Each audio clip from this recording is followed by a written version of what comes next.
కల్వకుంట్ల కవిత వ్యవహారం తెలంగాణ రాజకీయాల్లో హాట్ టాపిక్గా మారింది. తాను తండ్రికి రాసిన లేఖ బయటకు రావడాన్ని కారణంగా చూపుతూ ధిక్కార స్వరం వినిపించారు కవిత. ఇక ఆ తర్వాత ఆమె చేసిన వ్యాఖ్యలు, అదేవిధంగా ఆమె వేస్తున్న అడుగులు కూడా చర్చకు కారణమయ్యాయి. అదే సమయంలో కవిత కాంగ్రెస్లో చేరేందుకు మంతనాలు జరపడంతో పాటు బీఆర్ఎస్కు చెందిన 6 ఎమ్మెల్యేలను తెస్తానని, మంత్రి పదవి ఇస్తారా అని ప్రతిపాదించిన వార్తలు ప్రకంపనలు రేపుతున్నాయి. ఈ వార్తలను కవిత ఖండించినప్పటికీ వాస్తవానికి కవిత ముందస్తు ప్రణాళికతోనే ఉన్నారని చెప్పవచ్చు. కాంగ్రెస్లో కొన్నాళ్లుగా మంత్రివర్గ విస్తరణకు చర్చలు జరుగుతున్నాయి.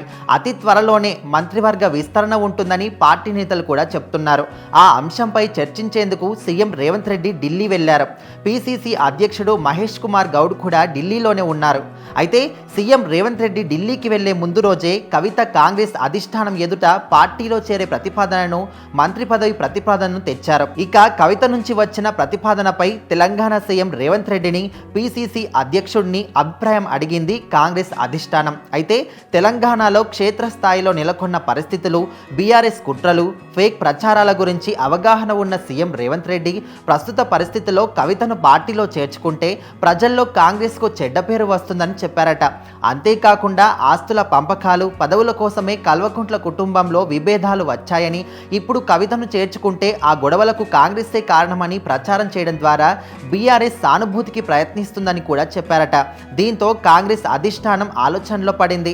మరోవైపు కవిత కాంగ్రెస్లో చేరేందుకు ప్రయత్నిస్తూనే సొంత పార్టీ ఏర్పాటులోనూ కూడా ఉన్నారు. తెలంగాణ జాగృతిని మరింత బలోపేతం చేయడంతో పాటు విభాగాలను ఏర్పాటు చేశారు కూడా. తమ అభిమాన సంఘాలను కూడా సందేశాలు పంపారు. ఉమ్మడి కరీంనగర్, ఉమ్మడి ఆదిలాబాద్, వరంగల్, ఖమ్మం జిల్లాలో బలంగా ఉన్న సింగరేణి కార్మిక సంఘాల్లో పట్టున్న నేతలతో సంప్రదింపులు జరిపారు. ఇంటి దగ్గర కూడా నిరంతరం చర్చల్లోనే ఉంటున్నారు.